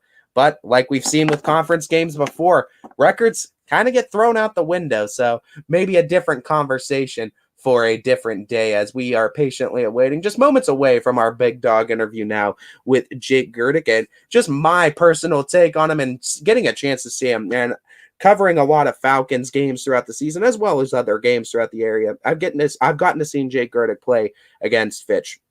And one thing I will note too, and what I've said on this show before, is that Fitch does a great job of stopping bigs and slowing down bigs and holding them under double digits in scoring, holding them to minuscule games. But what we saw Jake Gerdick do is kind of just take that mold that Fitch was using to stop bigs and use it to his advantage too. And using that first step, drawing a lot of blocking fouls too, kind of forcing Fitch to play a little bit off defensively and utilizing his height down low. Beautiful hook shots down low, nice moves down low, as well as just being able to box in with the big bodies inside too, and he's usually one of the bigger ones on the court too. Gerdick was able to come away with 15 points in that outing, and just very impressive overall. As we do get our big dog winner coming in now, Jake Gerdick of the Canfield Cardinals out of the AAC. How you doing, Jake? How we doing today? Doing good. How about you? Oh, not bad at all. And what I wanted to just first hint on too, I mean, they came out to vote on the boys' side this week. They got the first win on the boys' side, and 40,000 plus votes going into it this week. And just looking at it, when you see that kind of support going into big dog voting, what does it mean to you that the Canfield community came out and showed up big and getting you the win in big dog voting? It means a lot. Like all my friends and family, they really hit it with the votes. And it's great to see like 40,000 people. Like, that's crazy.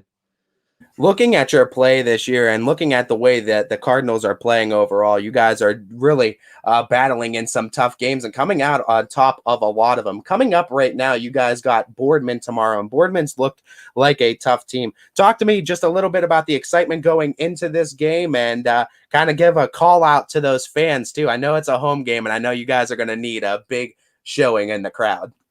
Yeah, it's a huge game against Boardman, league game. And their defense has, been really good this year, holding a lot of people to under 30. So we're going to go in, try to score, and I think it'll be a packed, good environment. So, yeah, it should be fun. One thing I noticed about you is your ability to take the shots in the fourth quarter. And I mean, clutch gene, it always seems like it's been kind of bred in you, and you have that ice in the veins mentality. I kind of want to look at baseball as well, too, because we know, of course, being pitcher, being just playing baseball as well. I mean, you have to have that sort of mentality going deep into games. And if you want to go deep into games, do you credit baseball at all as to helping you get that confidence and have that aggressiveness down the stretch late in games in basketball to come away with big points for your team? I think that for sure helps because, I'm a closer in baseball, so I always have to come in, up one, bottom of the seventh. Yeah, so I think it really does help not being nervous in those situations. Stepping back from baseball, obviously, and just looking at basketball, I just wanted to know, when did this whole love for basketball start? When did your whole career in basketball start? When did you first find yourself playing basketball, and what kept you in the sport throughout all these seasons? Oh, man, I've been playing basketball forever, probably since elementary school, and I've always loved it. I've always just been like the big guy, and I love doing my job. Is there any big man that you watch, NBA, college level, even legacy players too, that you try to imitate or utilize their play style a little bit? Or what were some players that you kind of looked up to growing up? More recent one is Joel Embiid. I think he's like one of the best big men today, and I really like how he plays. He's really aggressive. And yeah, also Nikola Jokic, I think his name is, because he's a really good passer as well, not just like a big man that can post up and score. Talking about the team this season, I just want to get kind of inside the locker room with you and just talk a little bit about just this team chemistry overall and what the mentality of the team is going this year, and what are some personal goals of yours going into this season? I think our team chemistry has been really good this year. I don't think anyone's like a ball hog. We all share the ball. And, some of my personal goals this year, just to do my job as best as possible, just rebound the ball, and get post touches and score efficiently in the paint. Looking at your overall career and just looking at the coaches that have kind of helped you out along the way, is there anybody that you'd like to shout out as big influences, either inside or outside the sport of basketball, that have really helped make you what you are today? Our big man coach, Coach Camusa, he's been helping me for the last 3-4 years. And I think he's really helped me like with my post moves and like make sure I'm on balance and all that kind of stuff. So yeah, huge shout out to him. Overall, looking at just the basketball experience and what you've been able to do on the court, I think has been truly impressive. And of course, that community of Canfield has always been out to support you. Just talk to me a little bit about what it's like playing for this community, and really just talk to me about how much this community has helped you as well growing up through the years. Mm-hmm. this is a great community. You know, they always show up to all the games, even away games. Like there's a game an hour away the other day, and you know, you see fans from like all type of fans come out. So yeah, I've been playing around them my whole life, and yeah, it's great. Final question for you. I just want to give you the opportunity to shout out any of those big support factors that have been there for you your entire life, and those people that have kind of just really been there for you when you needed it most, and when you were down on yourself, and helped you kind of out of the trenches when you needed it. I would definitely just shout out my parents, of course. They've always been there for me, go to every game. You know, I got hurt last year, and you know, they made sure I didn't miss any of like my rehab stuff. So yeah, huge shout out to them. My mom, you know, she said she voted like a couple thousand times for this big dog thing. So yeah. You love it as well, Jake, as we love hearing from you as well. Of course, you could catch the Canfield Cardinals tomorrow and Jake Gerdick as well, as they will be playing the Boardman Spartans Tuesday at 7 p.m. And it's going to be a home game, of course, Jake. You want that crowd there and rocking. I'm sure it will be. I'm sure it will be as well. As Jake Gerdick, our big dog of the Valley for the boys' side. Thank you so much, Jake. Thank you for having me. As Jake Gerdick, like we said, coming on at 1:30, nice little interview with him, just talking about big dog voting in general, as you guys have showed up very well too. 60,000 plus votes again for the weekend. Just impressive to see these communities showing out and getting their votes up and in, as we have another big dog winner that has come on the show. As another segment that we love having too, as Anthony Hartwig does a fantastic job of getting all of our big dogs some airtime, as well as we love having them on to talk a little bit, as well as just getting to see these guys, give them FaceTime, give them FaceTime for your votes and giving you guys what you want to, and the winners of the big dogs getting to appear on the show is just another part of what we've vied to try to change here on Running Point since the new era has taken over. Another thing we wanted to talk about too, and just shouting out all of the area coaches that we've been able to get to appear on this show. We, of course, thank them all for their time, and we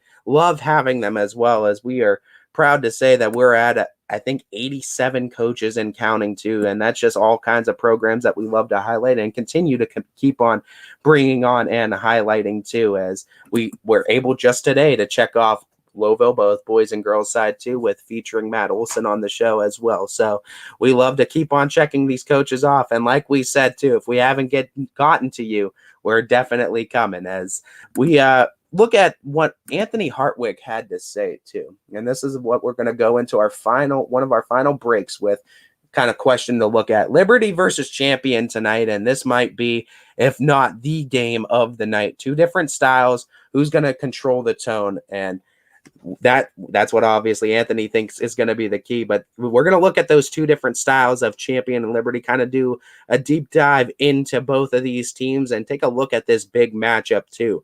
Anthony picked Champion, I picked Liberty, and let's look at the contrasting styles of both of these teams right after our final breaks here on ysnlive.com. New things happen all day. Some are good, some not so good.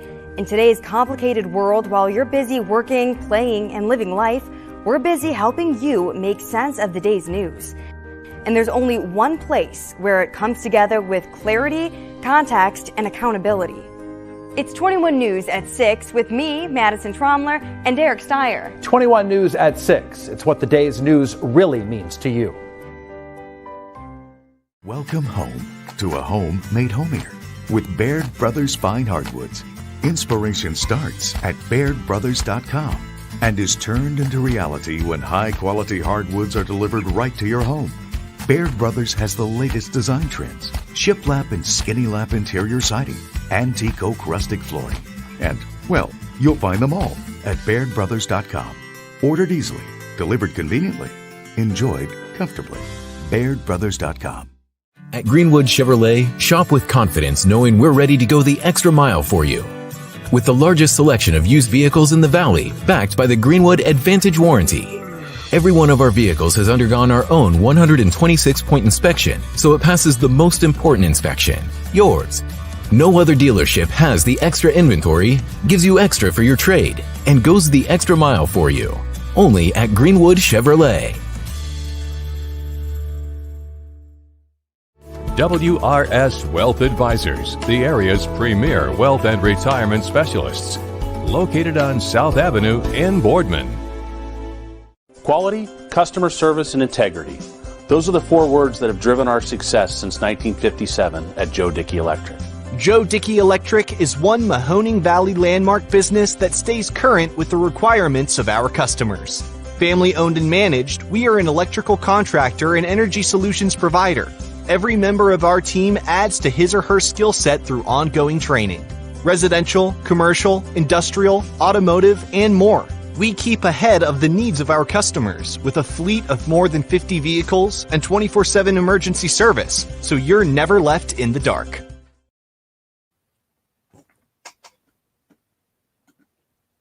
When looking for home design inspiration, don't just be inspired, be Baird inspired. Whether new or remodeling, Baird Brothers has the latest trends like shiplap to refresh your home. Go from inspiration to installation with our wide selection of in-stock American hardwoods. From the rustic charm of antique oak to the warmth of traditional cherry, Baird Brothers has what you need to make your home inspiring. Baird Brothers, our family's heritage, your family's home. For a great vehicle and a great experience, come to Boardman Mitsubishi today.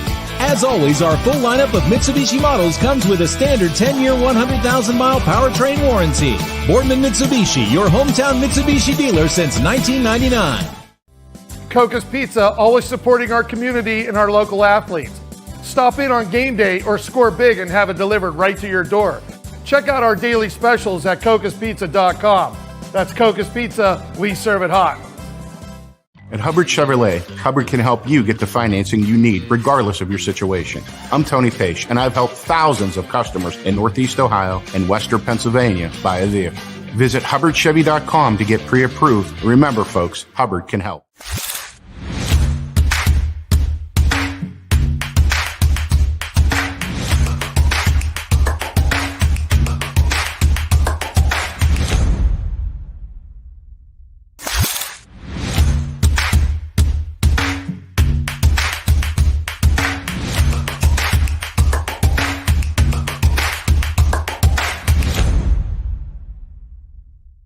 You're not waiting to see what the world has in store for you. It's more about what you have in store for the world. All you need is the opportunity. All you need are the resources of a large university and the advantages of a personalized academic setting where you can experience new worlds in the arts and sciences, business, and education and make them your own. We are where you shape your future. We are Youngstown State University and proud. Every customer has a story, and at Greenwood Chevrolet, we are committed to making sure it ends with you in the right vehicle. I get to be part of somebody's adventure, whether it's buying a car for the first time, helping them get approved, or finding the perfect car for their budget. I'm proud that people trust me with their finances. They trust me to take care of them, and they trust me with their story. I'm Tracy, and I'm ready to go the extra mile for you, only at Greenwood Chevrolet. Working with your family can be stressful at times, but because they're family, you know that you're going to get a loving, honest answer, even when things don't make sense, to any problem. Dealing with Medicare can be confusing and overwhelming. That's why here at Myers Family Insurance, we do our best to give you honest and caring answers to all of your questions. Family, like Medicare, isn't always perfect, but when you put others first, the results can be amazing. For all your Medicare needs, call Myers Family Insurance.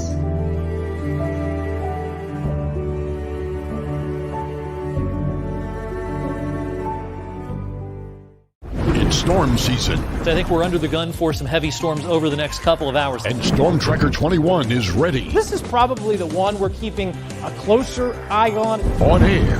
And locally, we're going to have a lot of eyes on our area. Online. All right, let's talk high-risk futurecast and the timing of this weather. On social media and on our app. Notice we'll have scattered showers on Thursday. Stay ready with Storm Tracker 21. The severe weather threat now through around sunset this evening. Hi, this is Tommy Clem, owner of WRS Insurance Solutions. WRS Insurance Solutions is a local independent agency that specializes in life, Medicare, long-term care, and disability products. Call us at 330-953-3600 888-866-3722 or visit us at wrsinsuranceSolutions.com to learn more. Good luck to all the student athletes in the Valley. And welcome back, everybody, to Running Point, presented by Greenwood Chevrolet in Austintown. As we were going to talk about the one comment that Anthony Hartwig left on the show, and we're going to look at these two teams, as this is going to be what I think is going to be game of the night here. Liberty versus Champion, two different styles, and who controls the tone. As I went ahead and did a little bit of a deep dive on both teams, and just looking at both these teams, here's what we found. Obviously, Champion, I believe, coming in 9-1 on the game, with two leading scorers, both averaging over double digits. Bella Meyer, the scoring leader, is the sophomore, averaging 14.7 points per, 3.8 rebounds. Big number here, 5.3 steals per game. As the other one is Ava Howe, who is averaging 13.4, the senior, also averaging as well 3.3 rebounds per game, and she's averaging 4.3 steals as well. As chipping in, too, with another kind of big scoring margin, too, is Lorinda Dodrell, at 8.9 points per game as the third big scorer over there in Champion. Looking at more of the single-name stars over at Liberty, we always said they have that three-headed monster. Demi Watson, part of it too, the junior, 19.3 points per, averaging 7.8 rebounds, 4.7 assists, 3.2 steals. Very, very good season right now for the junior. Another one is a sophomore, Analia Foster, 17.7 points per, 6.6 rebounds, 4 steals even. And then the other one is junior Sienna Smith, averaging 15 points per, 6 rebounds, 4.6 assists, 2.3 steals.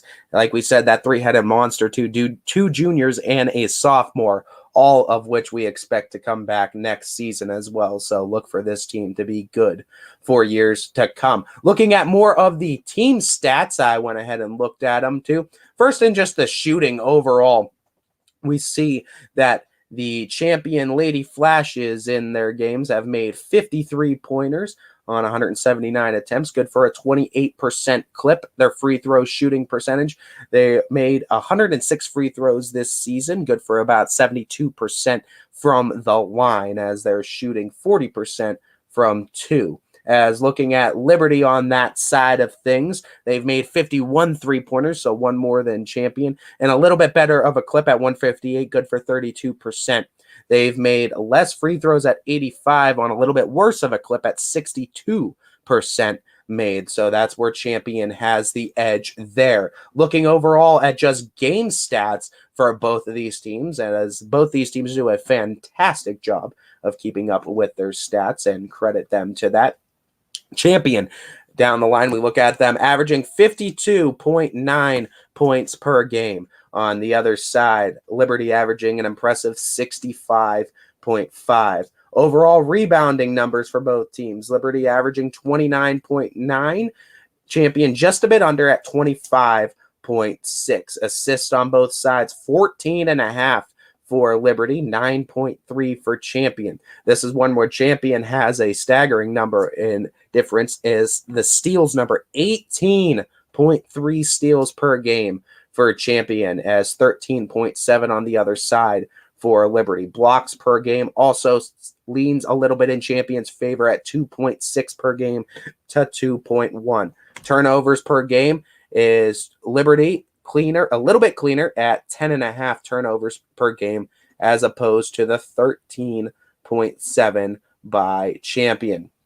Overall, their numbers, straight up numbers too, just the totals, as we look at their offensive rebounding numbers, as one that I think is going to always be big coming down the stretch, and it's very close. 98 offensive boards for Champion on the season, 102 for Liberty, and both of those teams, looking at that, they do a great job. Honestly, they do a fantastic job of getting those offensive boards, and if they're going to be able to do that again, they're going to be able to, whoever controls, I think, the offensive boards is going to control this game tonight. Also, looking at another big number, as the assist number is 160 for Liberty to 84 for Champion. Now, this could mean not as much as people think it means, but when I look at those numbers, I'm seeing that Liberty's moving the ball a little bit more, and I think Champion's going to have fits with that. Partly why I picked Liberty, but I could see why Anthony would pick Champion, though. You look at their steals numbers in less games. Might I add you to Liberty has 151 steals. Champion in less games, 165, and this is why might be where Anthony is picking Champion, because that number in less games for Champion at 165, I think in 9 games for Champion, that's an impressive number. And we saw how much that differential was. I think it by 5 steals per game. Champion's leading that, and if they're able to get quick hands too on these big 3 of the Liberty girls in Sienna Smith, Aaliyah Foster, and Demi Watson, if you're able to get those steals out on them, because those are going to be 3 of your primary ball handlers too. That's going to be a big key for Champion tonight. If they can if they want victory, they're going to need to get those turnovers, convert them into points too. And that steals number is a big one to look at. Turnover number overall, it's 115 for Liberty, 123 for Champion. Looking at overall too, the other stat that I wanted to key in on. Yeah, field goal percentage overall as teams for both of these teams.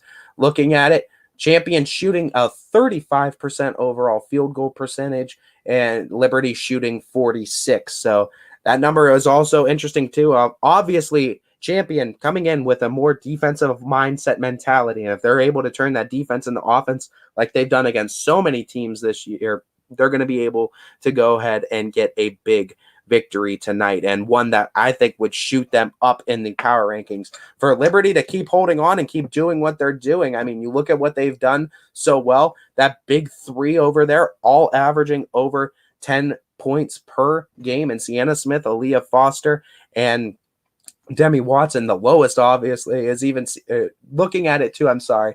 Look, yeah, Sienna Smith is the lowest of those 3 at 15 points per, and a lot of teams would kill to have one player average 15 points per game in a season, and Liberty having over 3. So it's offense versus defense tonight. Big key going to be is if Liberty is able to get out and score, and if they're able to score in bunches like they've been able to do, 46% like we said from field goal percentage, 32 from 3, that's going to be the key for Liberty. For Champion, Get on that defense. They're averaging more steals per game. They're averaging more blocks per game. And overall, you just look at those defensive numbers. If Champion's able to create turnovers on Liberty's side and get them to fall behind the 8 ball, that's going to be the way for Champion to lead themselves to victory. As that is the Anthony Hartwig comment that we had on there, just addressing that too. Love to hear what you guys think too, as that game will be live on the network tonight. You could find it on ysnlive.com/team/champion or /team/liberty, as both of those teams will be represented on the banner, and going to be a great game tonight.